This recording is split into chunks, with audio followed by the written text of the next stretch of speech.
Hello friends, this is physics with Swapnil. और आज हम जो डिस्कशन हमारा जो टॉपिक का होगा वो होगा फ्री फॉल का। तो आज हम डिस्कस करने वाले हैं free fall.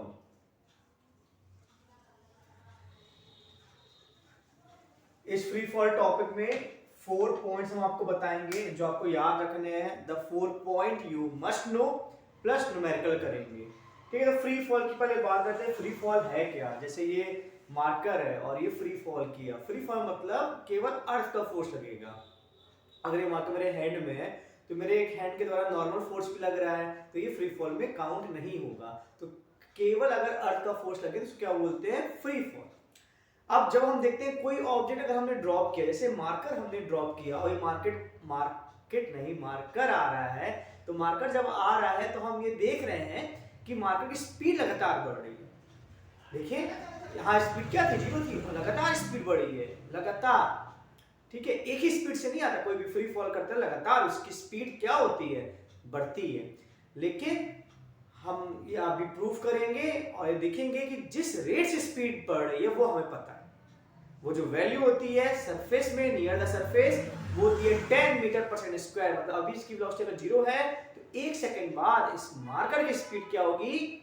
Yes, you are right, 10 metre पर सेकंड। और 2 सेकंड बाद 20 मीटर पर सेकंड। अब किस चीजें पे डिपेंड करता है, किस पे नहीं डिपेंड करता है, किस टाइप के न्यूमेरिकल आते हैं, यही तो हमारा टॉपिक है। तो फ्री फॉल में सबसे पहले हम डिस्कस करेंगे, इसका डेरिवेशन करेंगे। ठीक है, तो सबसे पहले हम डेरिवेशन करेंगे। तो ये अर्थ है, इसका मास कैपिटल मान लेते हैं। ये बॉल है, इसका मास स्मॉल मान लेते हैं। तो दो ऑब्जेक्ट है, इसका एक्सटेंडेड ऑब्जेक्ट है तो इसका सेंटर ऑफ मास यहां मान लेते हैं, इसका यहां मान लेते हैं। और ये लाइन ज्वाइनिंग है, और ये लाइन ज्वाइनिंग जो है ये डिस्टेंस कितनी है? r है। तो न्यूटन लॉ ऑफ ग्रेविटेशन के अनुसार जो इनमें फोर्स लगेगा, इनके बीच में फोर्स लगेगा F, वो क्या होगा? Capital G mm upon r square. यही तो लॉ है। ठीक है, अब न्यूटन सेकंड लॉ लगा देंगे। न्यूटन सेकंड लॉ क्या कहता है? न्यूटन सेकंड लॉ हम लगा देंगे स्मॉल m में। तो क्या होगा? F equal to ma। F के लिए रख दीजिए, तो Gmm upon r square equal to ma। m और m कैंसिल हो जाएगा, तो Gm upon r square equal to a। अब ये जो एक्सेलरेशन आया किसके कारण आया? अर्थ के कारण आया। तो इसी हम a को लिख देते हैं स्मॉल g। स्मॉल g का मतलब ही है कि अर्थ के द्वारा एक्सेलरेशन, और इसकी वैल्यू जो हो जाएगी वो capital Gm upon r square हो जाएगी। तो हमें ये फॉर्मूला याद रखना है। ये जो फॉर्मूला है स्मॉल g का डिपेंडेंस है। ठीक है, Gm अपॉन r स्क्वायर। अब देखिए यहाँ पे, तो ये फॉर्मूले में हम क्या देख रहे हैं? तो सबसे पहली बात मैंने आपको बोला कि 4 बातें हमें याद रखनी पड़ेंगी। The 4 point we must know. तो क्या इस फॉर्मूले में स्मॉल m है? नहीं है ना। तो ये जो स्मॉल g की वैल्यू है मास पे डिपेंड ही करती है। तो फर्स्ट पॉइंट आई होप आपने नोट कर लिया होगा। इतना ये डेरिवेशन जो हो गया हमारा, we have done derivation small g equal to Gm by r square. Now अब फर्स्ट पॉइंट की हम बात करते हैं। ठीक है, नोट कर लिया आपने? चलिए फर्स्ट पॉइंट है बेटा कि small g do not depend on mass, shape and size of body. कैसी भी बॉडी हो, कैसा भी शेप हो, कैसा भी साइज हो, कैसा भी मास हो, हर एक बॉडी, चाहे चूहा गिरे, हाथी गिरे, जिराफ गिरे, अगर एयर नहीं है तो तब की बात हो रही है, हमने एयर अकाउंट में नहीं लिया है, तो उन सब का जो स्मॉल जी होगा वो सेम होने वाला है, क्योंकि फॉर्मूले में ही नहीं है वो चीजें। स्मॉल एम है ही नहीं फॉर्मूले में, वो पहले कट गया है। तो ये पहला पॉइंट आपको याद रहेगा ना कि स्मॉल जी मास, शेप और साइज ऑफ बॉडी पे डिपेंड नहीं करती है। ठीक है, अब सेकंड पॉइंट हम समझेंगे इसका। तो हमने फॉर्मूला क्या देखा?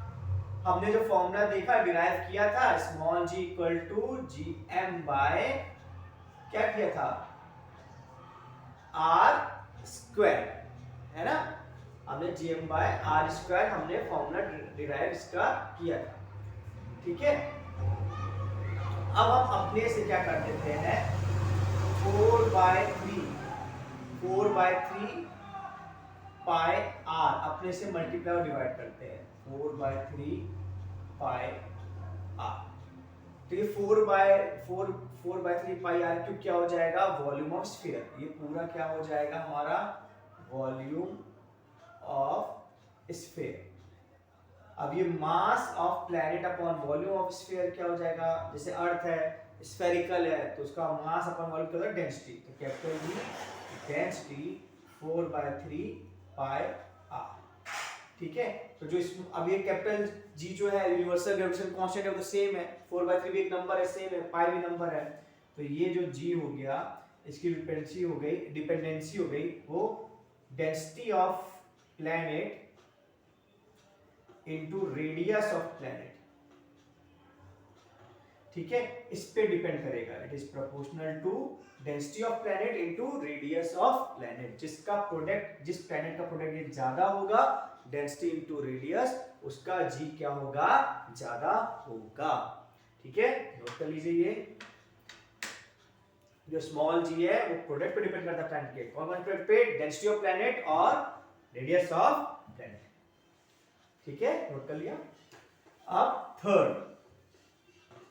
थर्ड जो है, जो जी है, अब हमारी जो अर्थ है वो परफेक्ट स्फीयर नहीं है, ऐसी नहीं है। हमारी अर्थ है कि आप इसको ऊपर इसे कंप्रेस कर दे तो आपको ऐसा कुछ दिखेगा, ऐसे कुछ अर्थ है हमारी, ठीक है। तो ये इक्वेटर होता है और ये पोल होता है। देखा गया है कि जो इक्वेटर है पोल से 21 किलोमीटर ज्यादा है, ठीक है। अब जो भी डिस्टेंस है सेंटर ऑफ अर्थ से नापी जाती है, 2 पॉइंट हमने लिया ए और बी, तो बताइए ओ ए ज्यादा है, ओ बी ज्यादा है, ओ ए ऑफ कोर्स ज्यादा है। तो हमारे पास फॉर्मूला था G = gm/r², r जहां सेंटर से नापा गया है, तो ये डिस्टेंस ज्यादा है। अगर ये डिस्टेंस ज्यादा होगी तो G क्या होगा, कम होगा। तो इक्वेटर में G कम होता है और पोल्स में G, ये इक्वेटर है हमारा और ये पोल्स है, पोल्स में जो G होता है वो ज्यादा होता है।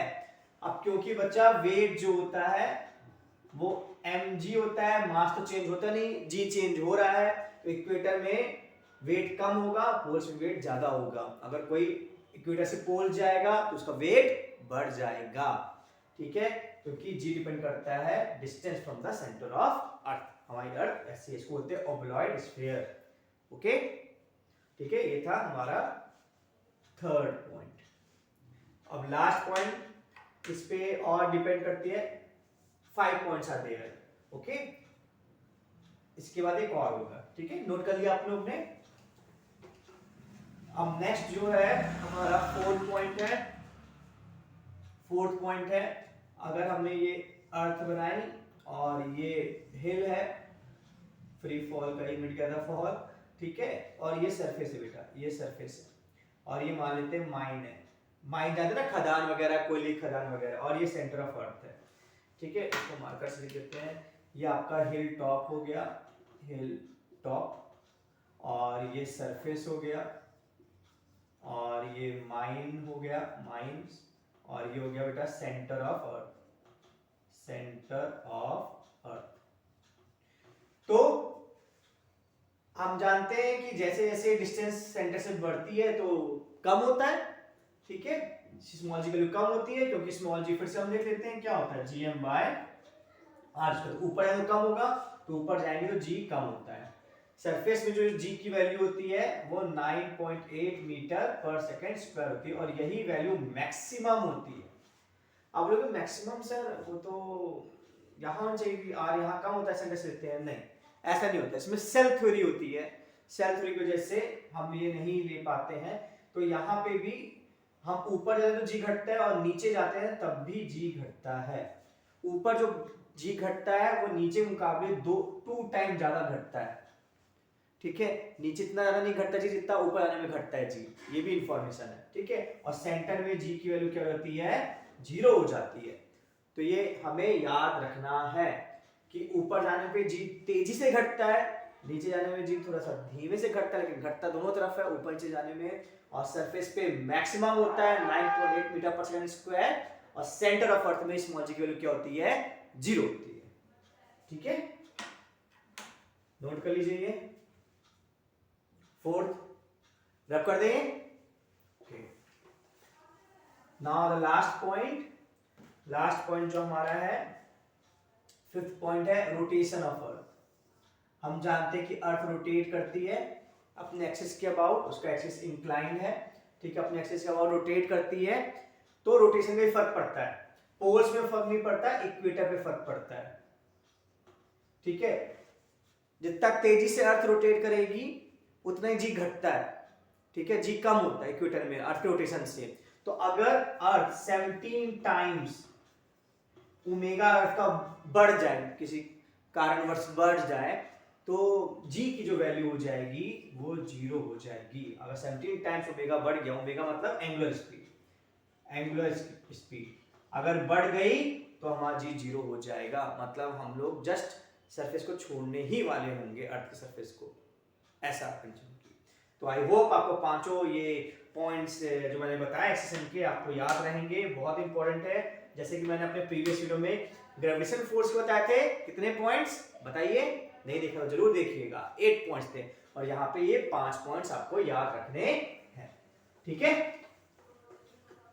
अब हम देखते हैं न्यूमेरिकल्स, देखते हैं न्यूमेरिकल। तो एक ही न्यूमेरिकल डिस्कस करेंगे, उसमें सारी क्लियरिटी आ जाएगी आपको, क्या करना चाहिए क्या नहीं करना चाहिए। एक बॉल है जो 5 मीटर पर सेकेंड से वर्टिकली अपवर्ड थ्रो की गई है, हमें बताना है कितने टाइम बाद वो वापस आएगी, क्या उसकी मैक्सिमम हाइट होगी और क्या उसकी फाइनल वेलोसिटी होगी। फाइनल वेलोसिटी v तो फाइनल वेलोसिटी होती, लिखना क्या है नीचे, क्या होगी फाइनल वेलोसिटी। सिंपल सा है ना सिचुएशन, आपको आई होप आपको समझ में आ गई होगी सिचुएशन कि एक मान ली बॉल है, हमने 5 मीटर पर सेकंड से फेंका, तो ये तो मैंने हाथ ऊपर कर लिया था, अपने आप वो वापस आएगी, ठीक है, ग्रेविटेशन फोर्स के कारण, वेट के कारण। तो कितने टाइम वो वापस मेरे हाथ में आ रही है, किस स्पीड से मेरे हाथ में टकरा रही है, कितना ऊंचा गई, ये हमारा क्वेश्चन है। ठीक है, तो हम कॉन्सेप्ट क्लियर करेंगे। तो ये अर्थ है, अर्थ हर एक ऑब्जेक्ट को क्या करती है, पुल करती है ना, वर्टिकली डाउनवर्ड। तो अर्थ का फोर्स ऐसा होता है, न्यूटन सेकंड लॉ के अनुसार जो डायरेक्शन फोर्स का होता है वही डायरेक्शन एक्सीलरेशन का होता है, और अर्थ का डायरेक्शन होता है वो स्मॉल जी तो हमेशा वर्टिकली डाउनवर्ड है। ठीक है, और 5% क्या है, इनिशियल स्पीड। जब ये बॉल जाएगी तो मैक्सिमम हाइट पे इसकी वेलोसिटी क्या हो जाएगी, 0 हो जाएगी, और फिर ये लौट के आएगी, है ना, और पता नहीं किस वेलोसिटी से आएगी, फाइनल वेलोसिटी से हमें निकालना है। ठीक है, तो पहले हम टाइम देख लेते हैं, तो हम अपना ये कर लेते हैं ए बी और रिटर्न पाथ का सी, ए बी सी। अब हमें पहले सबसे पहले इंटरवल चूज करना पड़ेगा, तो हमने इंटरवल चूज किया ए बी सी।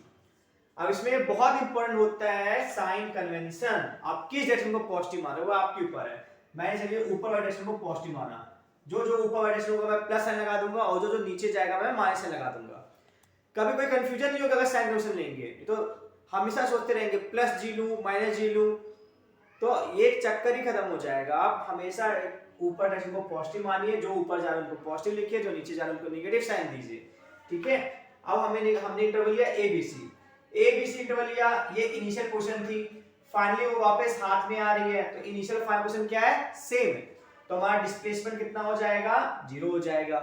इनिशियल स्पीड हमारी क्या है, हमारी +5 मीटर पर सेकेंड है, और फ्री फॉल में जी की वैल्यू क्या होती है, 9.8 मीटर पर सेकंड स्क्वायर होती है, 10 ले लीजिए, तो क्या लिखें, प्लस या माइनस, जी नीचे लगता है ना हमेशा, क्योंकि फोर्स नीचे लगता है, सेकंड हमेशा मैंने ऊपर डायरेक्शन में पॉजिटिव लिया तो जी अपोजिट जा रहा है, तो मैं लिखूंगा -10 मीटर पर सेकंड स्क्वायर, और मुझे क्या निकालना है, टाइम।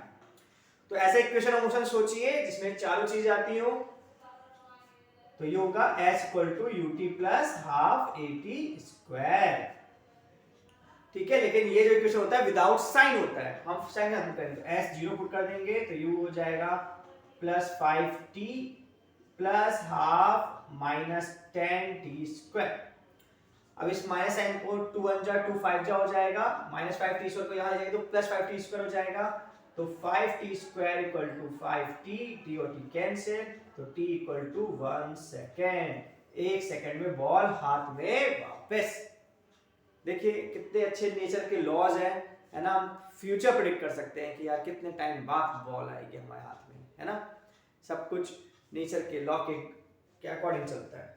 ठीक है, आई होप आपको ये समझ में आया होगा। नोट कर लीजिए या स्क्रीनशॉट ले लीजिए इसका। ओके, अब हमें मैक्सिमम हाइट देना है। ठीक है, तो अब मैक्सिमम हाइट लेंगे तो इनिशियल पोजीशन ये है और फाइनल पोजीशन ये है, तो ये डिस्प्लेसमेंट हमारा होता है। ठीक है, डिस्प्लेसमेंट क्या होता है, इनिशियल से फाइनल। तो अब इंटरवल हम लेंगे। अब इंटरवल आप बताइए क्या लेंगे। सबसे पहले इंटरवल सेलेक्ट करते हैं, तो इंटरवल क्या होगा हमारा, ए बी होगा। ए बी इंटरवल में यू क्या होगा, वही यू होगा जो था +5 मीटर पर सेकेंड। फाइनल वेलोसिटी क्या होगी, 0, क्योंकि कोई हाईएस्ट पॉइंट में 0 जाती है। स्पीड कम होती है ना जब ऊपर जाती है बॉल, नहीं तो वो तो चलती जाएगी, स्वर्ग पहुंच जाएगी। ऐसे तो होता नहीं, कहीं ना रुकेगी, जहां रुकेगी फिर वापस आएगी, जहां तक रुकेगी वो मैक्सिमम हाइट होगी। तो फाइनल वेलोसिटी क्या होगी, 0।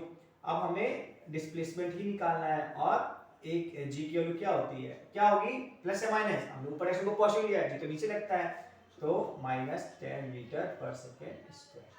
तो इसको सोचिए कौन सा इक्वेशन मोशन हम ले लें जिसमें चारों चीज आ जाए, v square equal to u square plus 2as। फिर से ये जो इक्वेशन ऑफ मोशन है विदाउट साइन है, साइन के साथ पुट करेंगे, तो 0 + 5 का स्क्वायर प्लस 2 - 10s।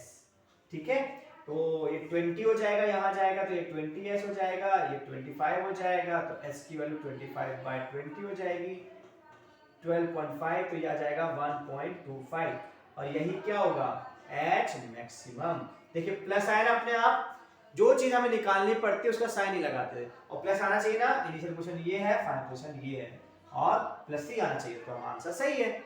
ठीक है, तो मैक्सिमम हाइट हमने निकाल ली। ठीक है, अगर आप साइन कैंसिल लोगे तो कभी भी आपसे कोई गलती नहीं होगी। जो निकालना पड़े उसे साइन रखना है, बाकी का साइन रखना है। हमेशा 3 चीजें दी जाएंगी और चौथी चीज पूछी जाएगी। अब लास्ट क्या निकालना है, फाइनल वेलोसिटी। ठीक है, हमें निकालना है फाइनल वेलोसिटी।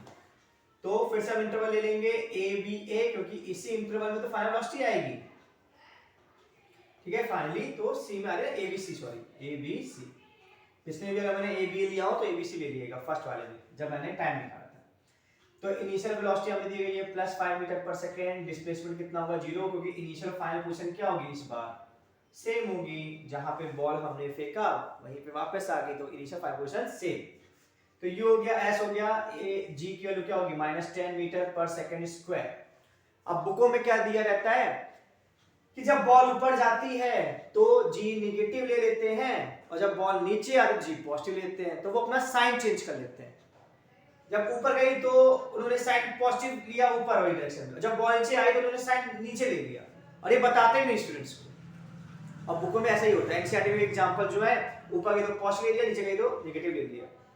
ठीक है, तो ये गलत तरीका है। ठीक है, आपने बस साइन कन्वेंशन चूज कर लिया है, तो आपके देखिए सारे आंसर सही तो आ रहे हैं ना, कौन से गलत आ रहे हैं। तो आप बुक एनसीईआरटी में बताया भी नहीं गया है कब उसने साइन कन्वेंशन चूज कर लिया, साइन कन्वेंशन होता क्या है ये भी नहीं बताया गया है। हमने पूरा सिस्टम से चलेंगे, क्या साइन कन्वेंशन होता है, एक बार हमने फिक्स कर लिया साइन कन्वेंशन, हम उसके अकॉर्डिंग चलेंगे। हम बार बार थोड़ी चेंज करेंगे कि बॉल ऊपर जाए तो हम अलग साइन कन्वेंशन ले लो, नीचे जाए तो अलग। एक ही से काम बन रहा है, तो क्यों नहीं अलग अलग, क्यों कंफ्यूज हूं। ठीक है, तो अब हमें निकालना है v। तो अब हमारा इक्वेशन बताइए जिसमें चारों चीज आ जाए, तो आएगा v square equal to u square plus 2as। तो जो निकालना पड़ता है उसको साइन लेना पड़ता है। u क्या हो जाएगा, +5 का स्क्वायर प्लस 2 - 10, और ये कितना हो जाएगा s 0, ये पूरा 0 हो जाएगा। तो v की वैल्यू हमारी क्या आ जाएगी, v और u हमारा क्या आ जाएगा, हमारा v और u क्या आ जाएगा, सेम आ जाएगा, है ना। v की वैल्यू भी क्या आ जाएगी, 5 आ जाएगी। ठीक है, v की वैल्यू हमें आई क्या आ जाएगी, 5 मीटर पर सेकेंड आ जाएगी।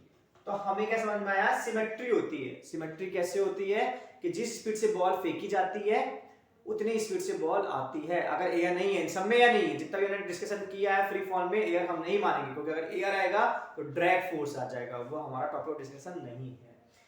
टाइम की भी सिमेट्री होती है, जैसे टोटल टाइम लगा बॉल को पहुंचने में 1 सेकेंड, तो ये मान के चलिए कि जहां से फेंका था हाईएस्ट पॉइंट में जाने के लिए कितना लगा होगा, आधा सेकंड लगा होगा। टाइम की सिमेट्री होती है, और स्पीड में भी जिस स्पीड से आप फेंकते हो उसी स्पीड से वो क्या करती है, रिटर्न करती है। आई होप आपको ये समझ में आया numerical. Thank you so much for watching this video.